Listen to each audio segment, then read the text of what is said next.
It is now 9:09, 9:10, so we're a couple of hours into the tsunami as far as the north shore of Kauai being affected first, and we've seen some of that data start to pour in. We've heard from Chip McCreary, Dr. Chip McCreary, that he is going to be updating us hopefully within the next hour or so with the very latest data. Le'ui Koholakula, she has been live at Haima, the Hawaii Emergency Management Agency, with the updates all afternoon and into the evening, and she joins us once again live. And Le'ui, what you got for us? Jai, we're still here at the Joint Information Center here at the Haima headquarters, and we've had some positive observations that we heard from Governor Josh Green. He just wrapped up his press conference here at JIC just about 8:20 earlier this evening. We're not in the clear yet, even though we've seen some positive news. Governor Josh Green, he did say that he was happy to report that we didn't see any, quote, wave of consequence from the first impact of the tsunami wave. We've seen some sloshing and some surging here and there. It's still hard to determine that surge cycle that Paul was talking about.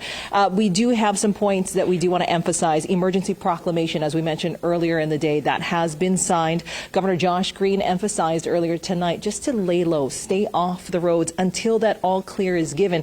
And it could take several hours until that is given, because we do have multiple emergency management agencies. They need to agree on what's being seen to determine that all clear. All flights, and he did mention this earlier, all flights in and out of Maui, that's canceled tonight, and about 200 people are sheltering in the terminal, and they plan to take care of them. They're going to be screened tomorrow, and they're going to observe the situation once again. General Logan, as we heard from him earlier, he did say a medevac is ready. They have emergency response ready to deploy. We're talking air response that's ready and postured, high water vehicles, and even air support that's postured and ready to deploy when they need to. But again, Governor Josh Green emphasizing that you should stay away from those shorelines. Several different data points are being monitored to track all this data and information. We're hearing that from Paul Drews tonight. All these agencies, like I mentioned, they need to agree until that all clear is given. And we are going to get periodic updates throughout the evening. In about several hours, we will hear from the emergency crews here tonight whether that all clear will be given. But once again, that could take just a few hours. We will remain here at the Haima headquarters at the Joint Information Center. But Jai, for now, I will send it back to you. All right, Le'ui, and like you said, I think the important thing to get is they're positive, and it seems like so far so good, but they were very quick to also say so far so good, but do not let your guard down. Yeah, you're absolutely right. They've seen some positive news, and again, we're not in the clear yet. There is still a window that's being monitored, and so right now they do have their teams that are closely monitoring the data and the buoys.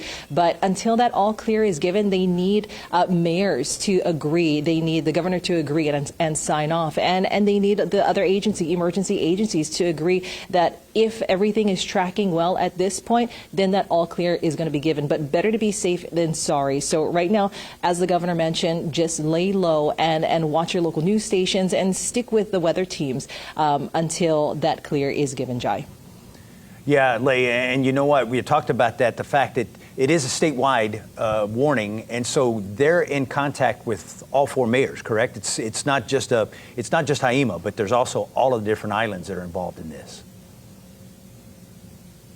Oh, absolutely. And they've been in and out of meetings throughout the evening. And currently they do have tag teams. That's the adjutant general that's been closely talking with all these emergency agencies. And so they're keeping us abreast. And we do want to inform you guys that the governor and his team, they're emphasizing just stay home, stay off the roads. If you're near a coastal area, so you still want to be at least 2 miles inland. But again, you have to emphasize that you have to be you'd rather be safe than sorry, and it could take several hours until that all clear is given. They will be sending updates periodically through the evening.